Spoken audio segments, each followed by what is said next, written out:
can have a good sales, good marketing, tapi if your HR is in a mess, your business will bleed quietly. Now, kebanyakan kita usahawan, bila kita rekrut orang, kita hire pekerja, kita tidak mengambil perhatian kenapa kita hire pekerja. Pekerja adalah kos kepada bisnes kita.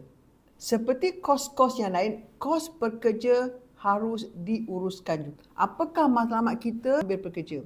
Matlamat kita adalah untuk pekerja ini melakukan sesuatu tugas dengan bertanggungjawab untuk mencapai matlamat bisnes kita. Oleh itu, tugas yang kita mahu pekerja kita lakukan untuk bisnes kita haruslah diterangkan dengan betul. Kena ada job description, kena ada standard operating procedure supaya mereka terang, mereka tahu apakah tugas-tugas yang mereka patut lakukan. Pekerja ni dia perlu dilatih, diguidekan supaya mereka boleh lakukan pekerjaan mereka seperti yang kita mahukan. So kita tak boleh ambil pekerja and biarkan saja and expect them to know what they're supposed to do. Ya? Perlu dimotivate. Perlu ada reward dan recognition system yang baik. Apabila kita ada masalah dengan pekerja, itu adalah cost business kita, ya.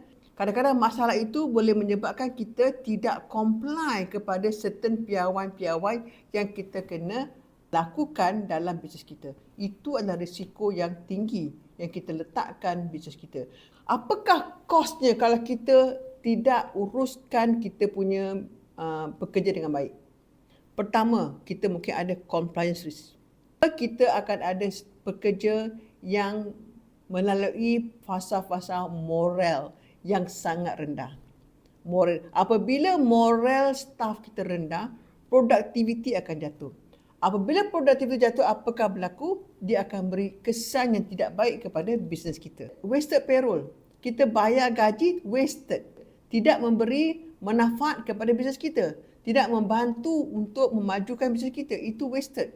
Yang seterusnya mungkin juga akan impak reputasi bisnes kita. Pentingnya kita ada a written job description, apakah tugas-tugas mereka, apakah tanggungjawab mereka. Sekiranya tugas tidak dilakukan dengan betul, apakah implikasi kepada operasi atau bisnes kita. And adakan standard operating procedure.